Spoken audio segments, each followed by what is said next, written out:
Saúde, amada igreja, com a graça e a paz de Jesus. Bom estarmos aqui para falar da palavra de Deus, para termos esse momento tão especial. Agradeço aí as palavras carinhosas do pastor, as deferências que ele fez. E é sempre bom olharmos para a palavra de Deus e entendermos as riquezas que o Senhor quer nos falar por meio dessa palavra tão rica. Se você pode, veja a primeira parte dessa mensagem, acompanhe, já está no canal, e depois essa sequência a qual nós falaremos. Usaremos o mesmo texto de Marcos. Eu convido você em casa, você que está conosco, a abrir a sua Bíblia no Evangelho de Marcos, no capítulo 15 desse Evangelho. Marcos está encerrando o Evangelho, mas ele o faz de uma forma magnífica. Ele reproduz palavras do apóstolo Pedro, que estava em Roma, palestrando para uma tropa militar, exatamente no quartel-general, no pretório romano, onde Pedro falou durante uma semana, onde ele tentou mostrar a eles quem era Jesus, a importância de Cristo, e nada melhor do que terminar falando da cruz, falando do que Jesus representava. Todo esse conteúdo está no livro Teologia Militar. Os irmãos querendo ter acesso serão bem avisados aí em todos os canais possíveis a respeito disso, pela internet, ou mesmo aqui na igreja fisicamente, como chegarão alguns exemplares para os irmãos. E nesse texto de hoje veremos apenas do versículo 22 até o versículo 32 do Evangelho de Marcos, de qual é a nossa missão, o que fazemos com a cruz. Nós já sabemos o que a cruz representou, todo o cenário por detrás da cruz, o sacrifício de Cristo, como tudo aconteceu. E agora, de maneira prática, o que a gente faz com isso? O que a gente faz com essa verdade, com essa certeza em nossas vidas? A igreja sempre passou por provações, nunca foi exceção. A fé do cristão sempre foi testada e sempre exigiu-se de um cristão que ele fosse aprovado, que ele mostrasse qual é a sua identidade, em que exatamente o cristão cria. Foi assim no passado, foi assim com a igreja primitiva, e nós estamos vendo isso acontecer nos nossos dias. A igreja desta geração e desta época, ela não é mais a mesma como era de antigamente. Não é nenhuma surpresa, nenhuma novidade, porque o próprio Jesus já disse que o amor, não de alguns e nem de muitos, mas o amor de quase todos os cristãos, e eu digo aqui, amor pela salvação de almas, ele iria se esfriar no momento em que o fim chegasse. O que eu estou querendo dizer? Que nós estamos cada dia mais próximos da volta de Cristo, e os sinais da sua vinda, como diz o antigo hino, se mostram cada vez, estão aí para todo mundo ver. Igrejas fechadas ou fechando, brigas de poder, pessoas ou cristãos acomodados que talvez nunca mais voltarão ao convívio e à comunhão com o povo de Deus. Muitas vezes mais show do que culto, mensagem de autoajuda, uma infinidade de heresias introduzidas no culto público a Deus. Essa é a realidade presente, e sabemos que essa realidade ela vai aumentar. Mas diante de tudo isso, Deus continua falando com a sua igreja. Ele continua a falar por meio da sua palavra, ele continua a gritar quando é necessário que isso faça. Como já disse C.S. Lewis, o autor das Crônicas de Nárnia, entre tantas obras, Deus fala com o seu povo por meio de sussurros na sua palavra. Mas quando é necessário, Deus usa um megafone para gritar ao ouvido do pecador surdo. E esse megafone se chama sofrimento, se chama provação, mas Deus nos ama, Ele quer sempre falar conosco. Isso é igreja. Mas nós temos uma missão, diante da cruz e da realidade da cruz. A igreja de hoje tem uma missão. E qual é essa missão? John Piper, o grande pastor batista, grande escritor também de obras aí fenomenais, ele escreveu uma série biográfica a respeito de alguns missionários de tempos passados que viveram e morreram pela causa do Evangelho. Essa série ele deu o nome Completando o que Resta das Aflições de Cristo, com base no que Paulo disse lá aos Colossenses, e nos faz pensar: Jesus morreu na cruz de maneira tão trágica, tão séria, E ainda falta alguma coisa para Jesus fazer? Não. Jesus na cruz, assim que disse, Eloi, Eloi, lama sabachthani, o apóstolo João registrou a última frase de Jesus, ou a última palavra de Jesus, e só João viu isso, só João estava lá pessoalmente, e João disse que Jesus, após proferir essas palavras, olhou para o céu e disse, tetelestai, que significa, está consumado. De uma vez por todas, o sacrifício de Cristo na cruz se completou. Então Paulo, quando ele diz que precisamos completar o que resta das aflições de Cristo, ele não está falando de pagarmos pelo preço do pecado, pois Cristo pagou, mas ele está falando que o que falta a mim e a você é completar a obra da cruz, levando a mensagem da cruz àqueles que não conhecem. Esse é o nosso papel. Esse é o papel que Cristo deixou para todos nós, para que a gente como igreja leve essa mensagem, que essa mensagem alcance o mundo. Os primeiros cristãos fizeram isso, mas quanto mais eles faziam, mais eles eram presos, torturados, enviados às feras, no Coliseu Romano, por exemplo, colocados em fogueiras, em estacas, eles eram assassinados, eles eram presos, e no começo da igreja, as pessoas ficaram com medo, eles começaram a se esconder, eles tinham vergonha de falar que eles eram cristãos, e eles ficavam muitas vezes desenhando no chão metade do peixinho, para encontrar outro cristão que completasse aquele desenho, e eles pudessem conversar de irmão para irmão. Eles tinham medo. Mas chegou um momento que aqueles cristãos, eles resolveram olhar para a cruz e falaram, chega de covardia. Vamos olhar agora para o mundo e vamos dizer para o mundo, a partir de hoje, custe o que custar, em quem nós cremos de verdade. E o porquê nós cremos. E vamos agora dizer para esse mundo que nós somos livres, como cantamos, e nada nesse mundo pecaminoso pode nos aprisionar. Famílias inteiras começaram a proclamar e diziam para todo mundo, eu creio num Deus Pai Todo-Poderoso que é Criador do céu e da terra. E eles completavam, e creio também em Jesus Cristo, seu único Filho, nosso Senhor, que foi concebido pelo poder do Espírito Santo, nasceu da até então Virgem Maria, padeceu sob Pôncio Pilatos e foi crucificado. Agora não era mais a igreja que tinha medo. Agora o mundo pagão tinha medo dessa mensagem, porque a mensagem da cruz começou a ganhar o mundo antigo. O evangelho começou a prosperar, e em menos de 30 anos, todo mundo ali tinha ouvido falar dessa mensagem. Porque o evangelho chegou por meio de suor, de lágrimas, de sangue, e as pessoas proclamaram, as pessoas falaram, e o mundo pecaminoso tinha medo da cruz. Aliás, a verdade da cruz sempre foi a coisa mais temida, inclusive pelas trevas. Satanás não tem medo de gente, não tem medo de mim ou de nenhum de nós que estamos aqui, mas ele teme e treme diante da cruz. E quando a cruz é o nosso escudo, quando a cruz é a nossa sombra, o mal não tem poder nenhum sobre nossa vida. Ele teme, ele treme, e a cruz tem esse poder, e eu preciso crer, você precisa crer nessa verdade. A cruz é a razão da nossa existência. A cruz é o motivo maior de nós estarmos aqui. Mas o que a cruz significa? Que um ser puro, um ser inocente precisava morrer para pagar pelo pecado dos outros. A cruz tinha que acontecer. A cruz era necessária, e por mais cruel que fosse, foi cruel demais. A cruz tinha que acontecer, porque a palavra de Deus mesmo diz que sem derramamento de sangue não há remissão de pecados. Hebreus 9, 22 diz isso.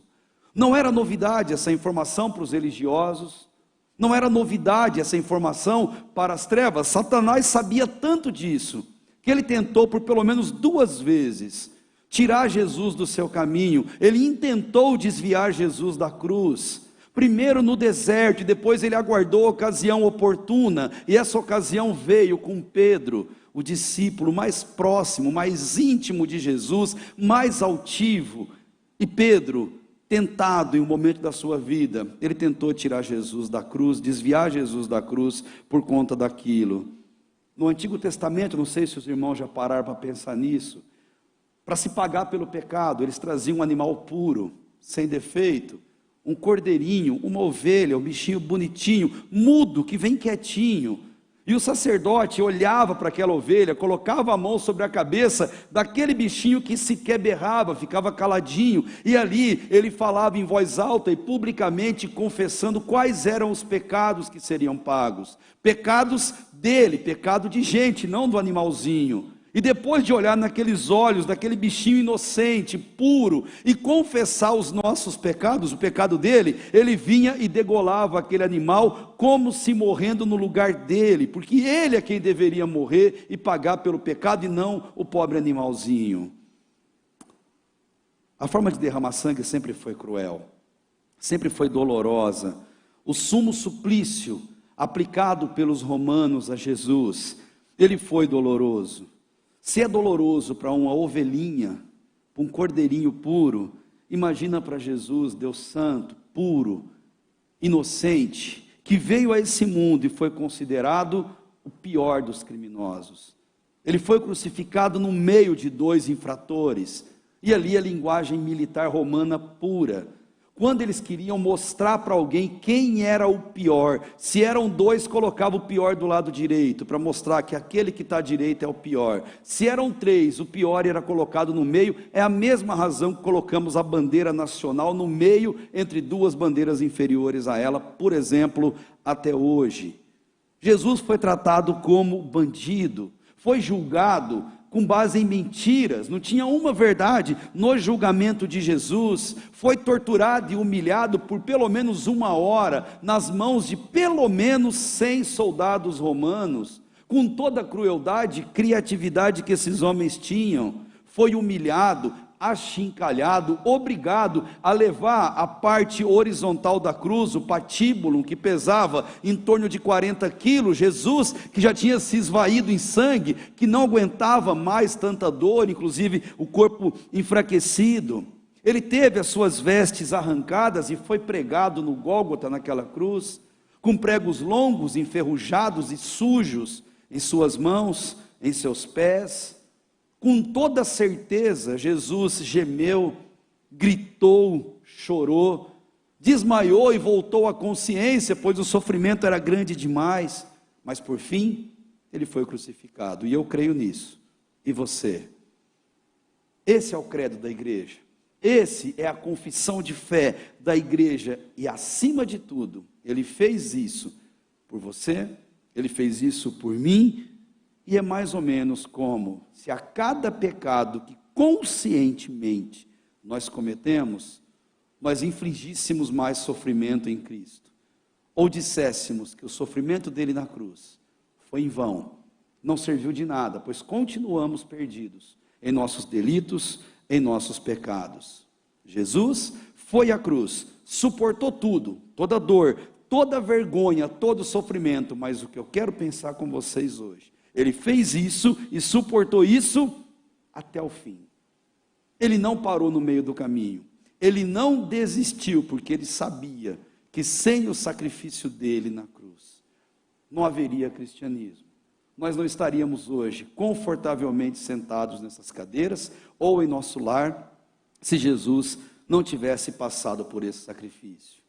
Olhando para esse texto, eu convido você a confessar de 3 maneiras diferentes que você crê na mensagem da cruz, que a cruz é real na sua vida.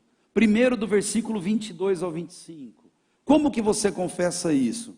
Reconhecendo a verdade. Só existe uma verdade a respeito da cruz, e eu quero entendê-la com você. Depois disso, versículo 26 ao 28, nós precisamos apontar a mentira, refutar a mentira, e tem muita mentira sobre a cruz de Cristo, muita mentira sobre a Bíblia, que falam e proclamam aos nossos olhos, estão aumentando a cada dia. E por fim, versículo 29 ao 32, respeitando o sacrifício dele na cruz. E como que a gente respeita o sacrifício dele na cruz? A gente não olha para o texto bíblico, imagina que esse texto está a 2000 anos de distância. A gente traz o texto bíblico para hoje, e a gente olha e não vê no texto o que os outros fizeram com Jesus.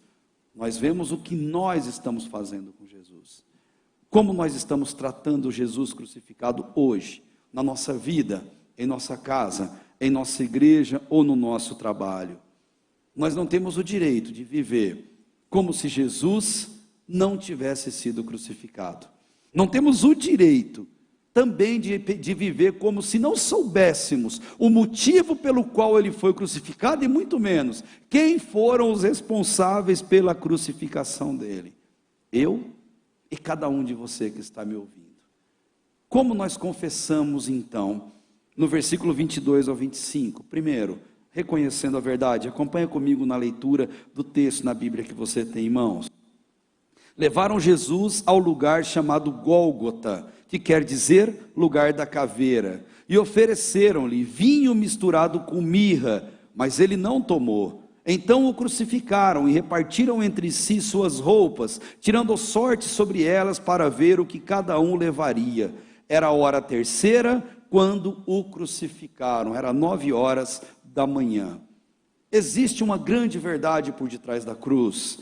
Dados históricos contidos no Evangelho, gente que nem cristão era, escreveu reconhecendo que Jesus histórico existiu e que a crucificação foi uma realidade. Mas olhando aqui para Marcos, falando daquilo que Pedro comentou com os militares, ele diz, inclusive, de detalhes fundamentais. Por exemplo, diz que Jesus foi crucificado no Gólgota. O Gólgota, o lugar da caveira, fora dos muros de Jerusalém, porque era um lugar tenebroso, um lugar nojento, um lugar onde os judeus não gostavam sequer de passar perto, lugar insalubre, escuro, um lugar de medo, de terror. Lá no Gólgota, não sei se você já pensou, o cheiro era terrível.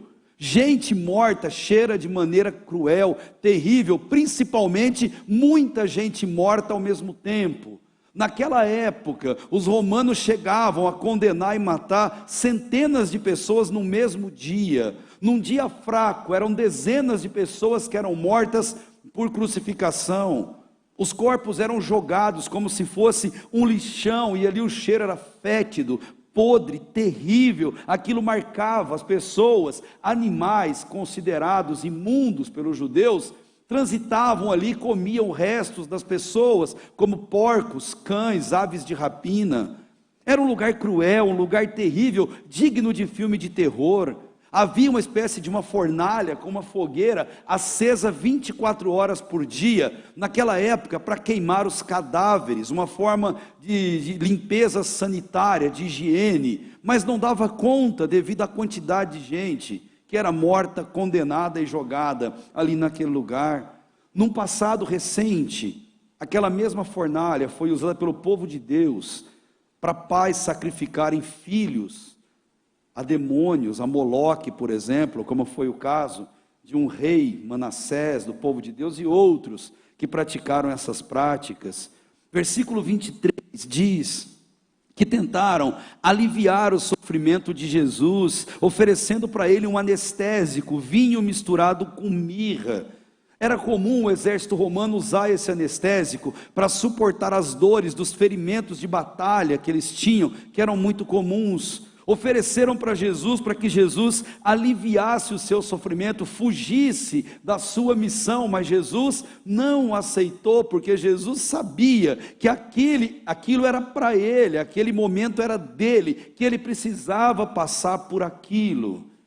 Queridos, na nossa vida, Deus permite que passemos por sofrimentos, por provações. Talvez você que está me ouvindo, está passando por uma delas nesse exato momento, ou acabou de passar, ou vai passar por uma que está a caminho na sua vida.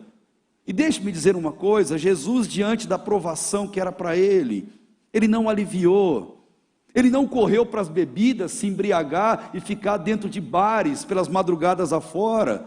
Jesus, ele não foi para as drogas, ele não correu para uma prática que pudesse fugir daquele momento que era dele, que era específico. Jesus, ele não correu daquilo que era reservado a ele, ele enfrentou, pois aquilo seria lição para a vida dele. Jesus não considerou, assim como Paulo, a sua vida como preciosa. Atos 20, 24 diz: mas em nada considero a vida preciosa para mim mesmo, contanto que eu complete a minha carreira e o ministério que recebi do Senhor, para dar testemunho. A sua aprovação de hoje é seu testemunho de amanhã. A sua dificuldade de hoje pode trazer alguém que você ama para a cruz de Cristo, que você nunca parou para imaginar.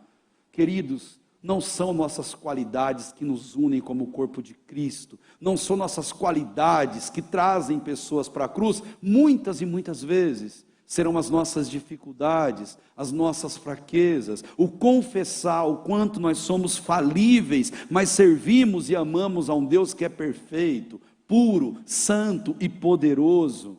Esse Deus, Jesus, não ficou se lamentando, sentindo autopiedade, autocomiseração, pena de si mesmo. Não, ele levantou a cabeça e enfrentou aquilo que estava reservado para ele, até o que ele tinha de precioso, de mais valoroso, materialmente falando, que era a sua capa, que não tinha costura.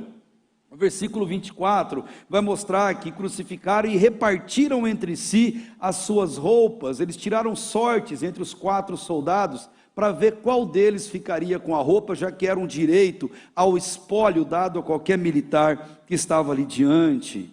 Jesus cumpriu na sua morte o ensino que ele mesmo deu no Sermão do Monte, em Mateus capítulo 5, precisamente, que a lógica cristã é perder para ganhar, é sofrer para perdoar, entristecer para se alegrar.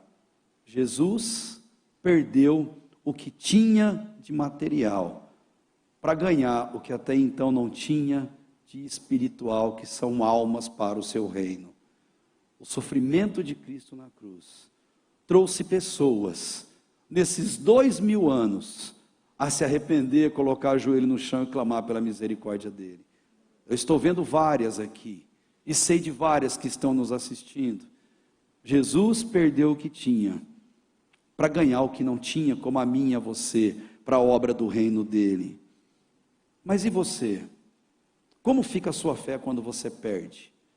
Como fica a sua fé quando alguma coisa sai do seu controle? Quando alguma coisa acontece, não do jeito que você queria? Como fica a sua fé quando você sofre? Quando você está entristecido? A sua fé se abala e você começa a duvidar da palavra de Deus? Você começa a duvidar de Deus e da cruz de Cristo em sua vida? Você abandona, inclusive, a leitura da palavra, a vida de oração, abandona o convívio com a sua igreja? Creiam, Jesus passou por coisas que você jamais sequer vai imaginar passar. E ele levou a cruz até o fim. Ele não desistiu. Deixe-me dizer uma coisa para você. Por mais pesada que seja, confesse a cruz de Cristo sempre, em todos os momentos na sua vida. Confesse-a quando você estiver sentado numa máquina de hemodiálise. Confesse a cruz de Cristo para quem te atende, para quem cuidar de você, para quem está ali do teu lado. Confesse a cruz de Cristo em uma das muitas sessões de radiologia ou de quimioterapia que talvez você precise fazer um dia na sua vida. Confesse a cruz de Cristo, mesmo estando em uma cadeira de rodas, numa cama de UTI. Confesse a cruz de Cristo, mesmo estando num velório de alguém que você ama demais, e que seu coração está quebrado, esmigalhado. Confesse que Jesus morreu na cruz por ele e por você, que ele morreu por todos nós. Isso é crer na cruz, isso é confessar a cruz, isso é levar a cruz até o fim. Essa é uma verdade. Mas outra forma de você confessar essa realidade é apontar a mentira. Versículo 26 até o 28. Acima dele estava a sua acusação por escrito, uma mentira: o rei dos judeus. Também crucificaram com ele 2 ladrões, uma à direita e outro à sua esquerda, e cumpriu-se a escritura que diz: e foi contado com os transgressores, mesmo ele nunca tendo transgredido nada. O cristianismo sempre foi bombardeado com mentira, desde a sua formação até os dias de hoje. No começo era o gnosticismo, há poucas décadas a nova era, agora a pós-modernidade, sempre bombardeando o cristianismo com mentiras. Disseram e dizem, por exemplo, que a Bíblia contém erros, que a Bíblia tem que ser reinterpretada, que a Bíblia tem que ser olhada de acordo com os erros que ela possui. Dizem para todos os cantos que o que importa é o nosso coração e o nosso corpo, é para a gente ser feliz, aproveitar dele e fazer o que a gente quer, porque ao final Cristo vai salvar todo mundo, porque Deus é amor e amor é a sua característica, o atributo maior. Mas é mentira.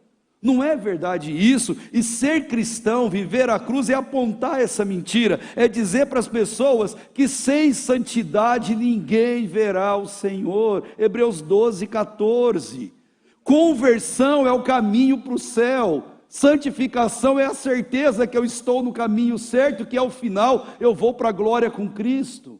Não há outro jeito, não há outro caminho. Vida com Cristo, aceitar a cruz é viver em santidade, significa leve a sua cruz até o fim. Muitas religiões, e quando eu digo muitas, são muitas mesmo, disseram que Jesus não foi crucificado. Outras disseram que ele saiu da cruz na surdina e ninguém percebeu que ele saiu dali. Outros que uma outra pessoa foi crucificada no lugar dele, para manterem uma mentira da crucificação, e muitas religiões creram nisso. Outros disseram que na verdade aquilo era uma imagem, um holograma, meio que fantasmagórico, que estava sendo crucificado, e não era Jesus que estava ali na cruz. Muita gente defendeu, muita gente defende, muita gente crê, muita gente creu nessa mentira, muita gente viveu e morreu crendo nessa mentira. Muita gente está nos tormentos do inferno e dizendo para si próprio: ah, se eu tivesse acreditado na verdade, ah, se eu tivesse crido naquela mensagem que um dia eu li, que um dia eu ouvi, ah, se eu tivesse acreditado na cruz, eu não estaria aqui, em meio a todo esse tormento, a esse sofrimento. Eu me lembro do rico na parábola com Lázaro, parábola que Jesus contou. Aquele homem viveu regaladamente, desprezou a cruz de Cristo, e quando aquele homem morre, lá em meio aos tormentos, ele não pede para sair de lá, porque ele sabe que é justo por ele estar ali, mas ele pede para que Lázaro, alguém, volte e fale para os seus parentes, para que eles não vão para aquele mesmo lugar onde ele está. E ali na palavra diz que Abraão conta para ele assim: rapaz, se eles não creem na palavra de Deus, se eles não creem nos profetas, não creem na lei, eles não crerão nem se alguém voltar dos mortos e falar com eles. Sabe por quê, gente? Porque crer na crucificação é uma loucura. Paulo disse isso em 1 Coríntios capítulo 1 e capítulo 2, quando ele disse: a cruz, ela é loucura para aqueles que perecem, mas para aqueles que são salvos, ela é poder de Deus. A cruz é poder de Deus, e se você é salvo, a cruz é poder de Deus na sua vida. A cruz é o poder de Deus que te une ao povo de Cristo. A cruz é a razão que te faz acordar e erguer um belo sorriso para o céu e dizer: obrigado, Deus, por mais um dia de vida. A cruz é poder de Deus para aqueles que creem, para aqueles que vivem, mas para aqueles que estão perecendo, aqueles que estão se perdendo, ela sempre vai ser loucura. E se você me ouve e ainda não tem os olhos da fé abertos, se a cruz ainda não é alegria na sua vida, é tempo de clamar pelo perdão e misericórdia de Cristo. É tempo de dizer: Jesus, perdoa meus pecados, entra no meu coração, em mim venha habitar, me permita fazer parte do seu reino, para que os nossos olhos da fé se abram e a gente enxergue a cruz com a lente que ela deve ser enxergada, e que a gente pare de padecer por falta de conhecimento. Aponte a mentira, querido. Está cheio de mentira em nossa volta, e a cada vez elas vão crescer mais. Aponte, a cruz habita em você, você é o mensageiro da cruz, você deve completar como eu as aflições de Cristo, ou seja, levar essa mensagem para o mundo. E sabe como? Apontando as mentiras. Por exemplo, aborto não é liberdade da mãe, não é, e ponto final. É pecado, conduz à perdição, e eu sou um defensor da vida, eu sou defensor do Evangelho. Quem precisava morrer já morreu na cruz. Hoje ninguém precisa morrer mais para que essa verdade chegue. Aborto não é, eu preciso apontar. Drogas não é um prazer, uma opção prazerosa, não. Droga conduz à morte social, moral, à morte física muitas vezes, mata famílias inteiras, destrói a estrutura. Basta ver as tantas e tantas cristolândias ou cracolândias que você tem por aí. Aponte a verdade. Não ache bonitinho, não entre na onda do experimenta, se não gostar para, aponte que aquela mentira mata. Crime não é a opção do pobre, oprimido, vítima da sociedade que não tem condição, não, crime gera julgamento de Deus, severidade da mão de Deus, e aquele que vive pela espada morrerá com toda certeza. Sexualidade antibíblica não é prova de amor, nunca vai ser, é condenação, é pecado, gera a perdição eterna. Mas notícia boa existe solução para todas essas mentiras, e a solução é a cruz. A igreja primitiva aprendeu isso. 1500 anos depois, Martinho Lutero, proclamador da reforma protestante, ele captou essa ideia, e Martinho Lutero vem diante de todos que estão ali, prontos para matá-lo, para exterminá-lo, e ele diz assim: deram ao nosso mestre uma coroa de espinhos, e por que eu vou esperar uma coroa de rosas? Gente, desculpe, mas a verdade a qualquer preço, e a paz, se possível. A verdade tem que prevalecer, e nós não podemos fazer média com a mentira, política da boa vizinhança com o erro, flertar com o pecado, desprezar ou brincar com a eternidade das pessoas. Jesus não morreu na cruz para que os seus filhos fizessem isso. O que falta é levarmos a mensagem da cruz, dizer a verdade e apontar a mentira. Dizer a esse mundo que nós precisamos levar a nossa cruz até o fim. Até a placa colocada sobre a cabeça de Jesus na cruz, ela era mentirosa. Era a forma que Pilatos encontrou de dizer para os religiosos, para os fariseus: eu sei que é mentira o que vocês fizeram. Esse homem está morrendo inocentemente. Por isso ele disse: o que eu escrevi e não volto atrás, mesmo eles pedindo para ele mudar o que estava naquela placa. Portanto, querido, Jesus foi condenado com base em mentiras. Quando falar em mentiras da sua vida e do seu amor por Cristo, não coloque lente de aumento sobre o problema. Jesus foi contado entre os transgressores. E às vezes vão falar da sua moral, da sua espiritualidade, vão contar você entre pessoas de uma vida não muito correta. Não coloque lente de aumento, não se deprima. Se você tiver que resolver esses problemas, resolva diante da cruz de Cristo. Como Pedro ensinou, lance sobre ele toda a vossa ansiedade. Sabe por quê? Porque ele tem cuidado de você.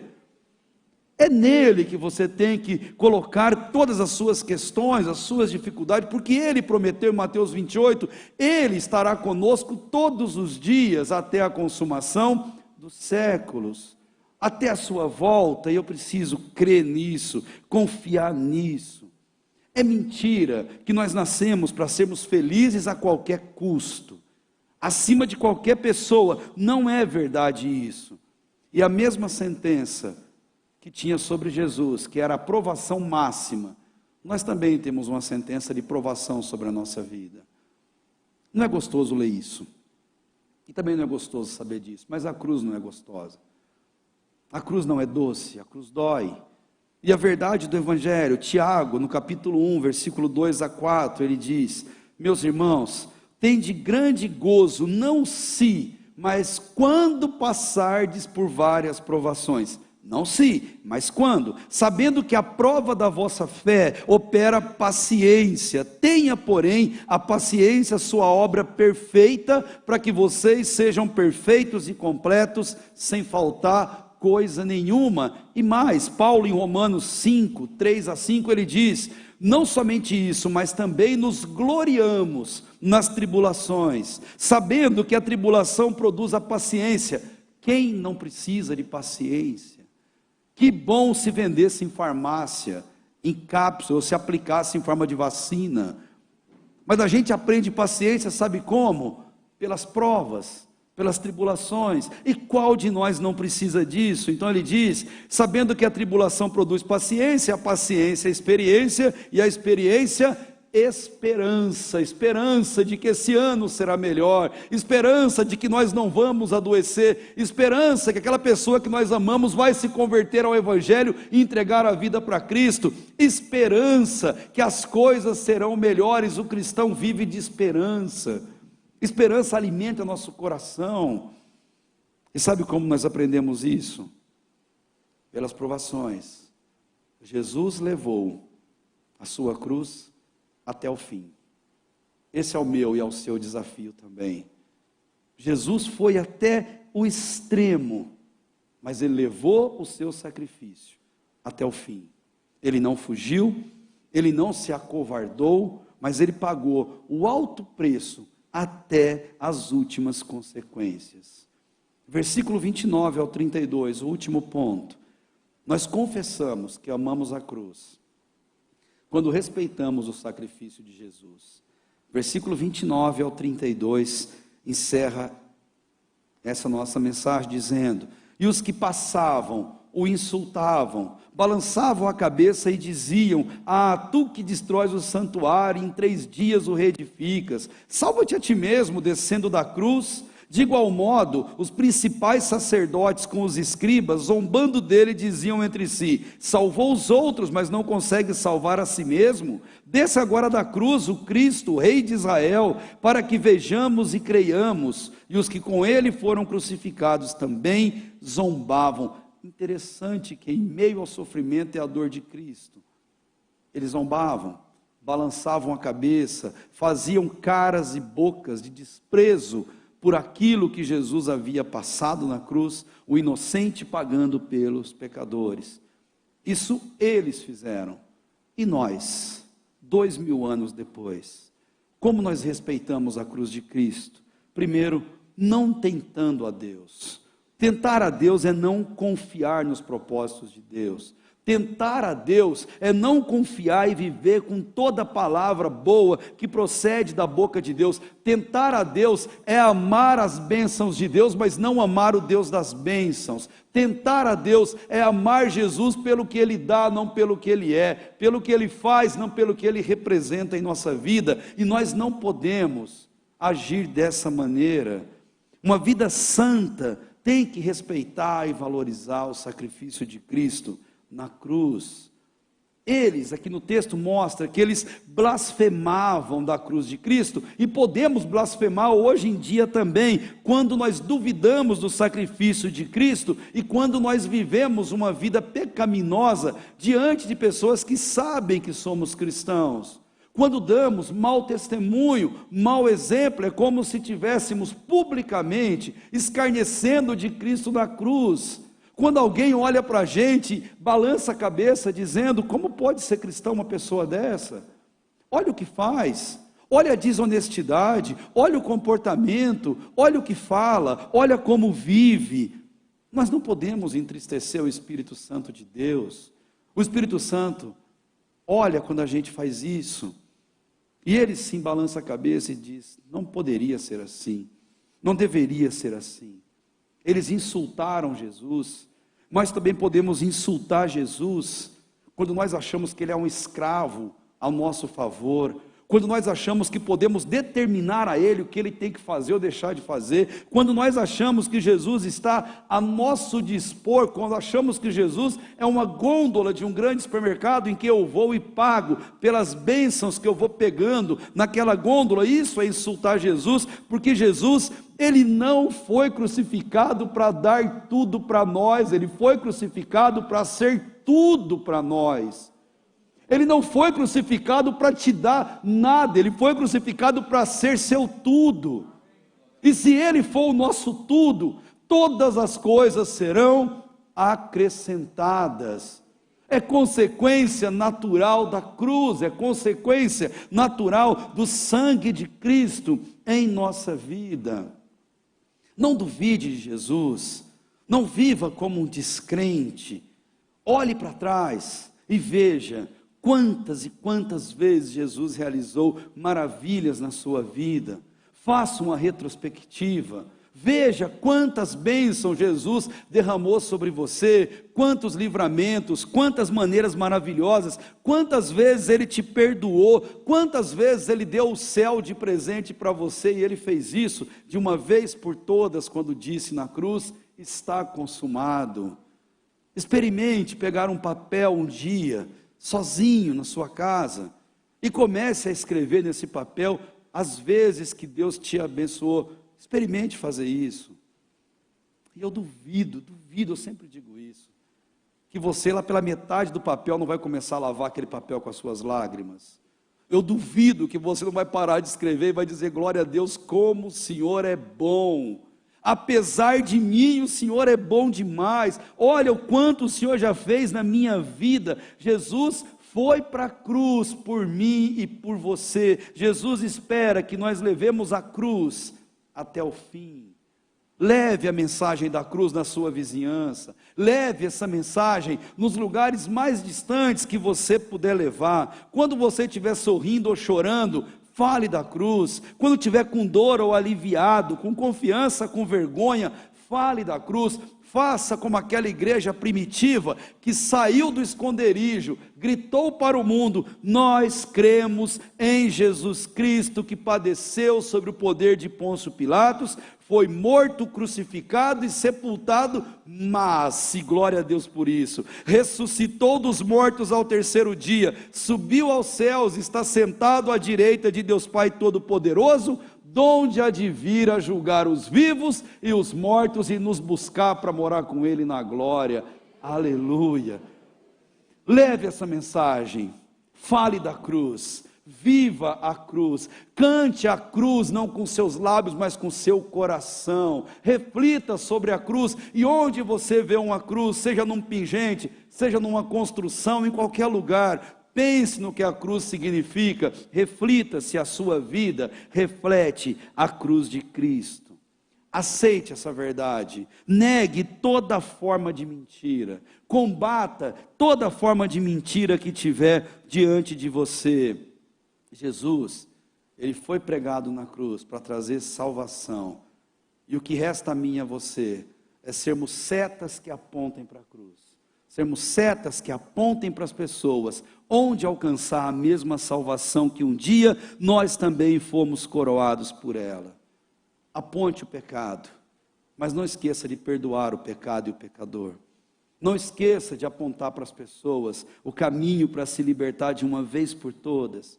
E quando as coisas saírem do seu controle, não lamente, não reclame e não blasfeme, porque Jesus é o mesmo, se Ele fizer e se Ele não fizer.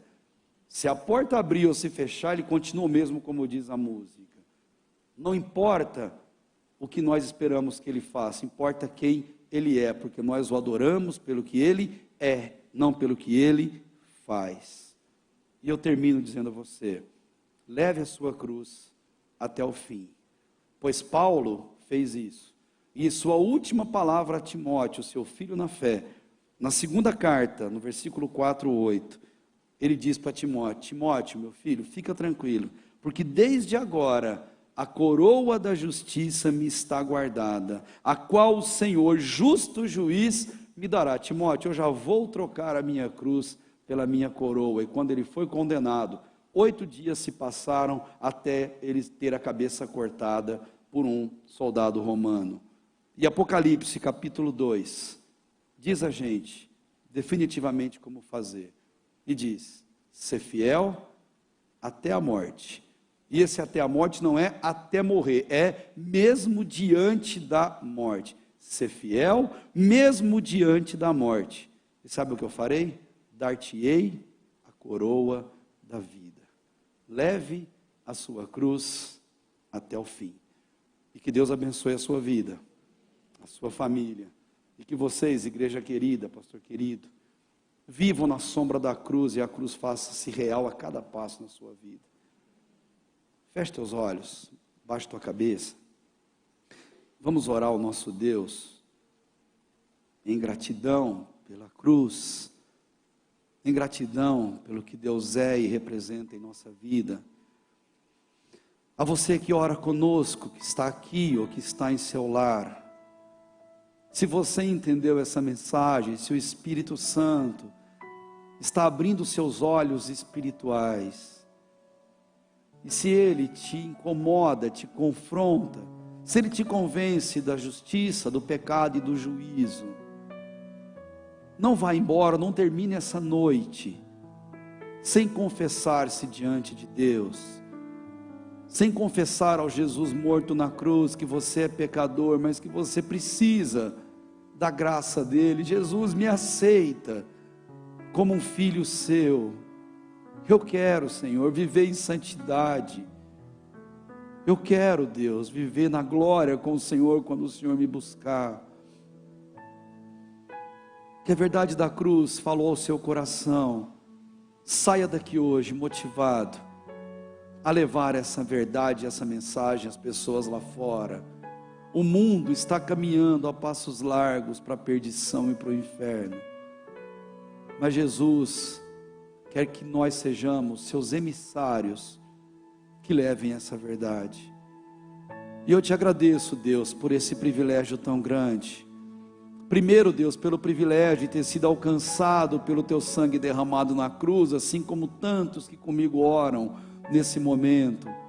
Obrigado, Jesus, por ter vindo a esse mundo e ter pago o preço tão alto pelo meu pecado. Obrigado, Senhor, por cada dor, por cada sofrimento, por tudo que o Senhor passou em meu lugar e em lugar de cada um desses que aqui estão. Obrigado, Deus, por me amar, Pai, por criar um céu para nos levar e não deixar, Deus, com que a perdição faça parte da nossa vida. Obrigado, Senhor, por isso, pela proteção, pelos livramentos, por tantas e tantas vezes que o Senhor tem derramado sombras de bênçãos em nossas vidas, e o Senhor tem agido na discrição que a gente sequer se dá conta disso. Obrigado, Senhor, por isso também, pela nossa família, pela nossa igreja. Obrigado, Deus, pela cruz e por tudo que ela representa. E eu quero, Pai, sair daqui hoje com essa convicção de ser útil, de ser vaso de bênção em tuas mãos, de apontar para a cruz aqueles que ainda não conhecem, não têm esse privilégio. Obrigado, Jesus, pela cruz. Obrigado, Deus, por nos amar de uma forma tão singular. Ajuda-me, ajuda cada um de nós a levarmos a nossa cruz até o fim, até o dia de trocarmos pela coroa da vida, que receberemos diretamente de suas mãos, não o Jesus ensanguentado, mas o Jesus purificado, com o corpo glorificado, que nos receberá com braços abertos e nos dirá: você foi um servo bom e fiel, entra no gozo do seu Senhor. Ó Deus, como nós aguardamos esse dia. Obrigado por nos amar tanto, Deus, apesar de nós. Em nome de Jesus, amém.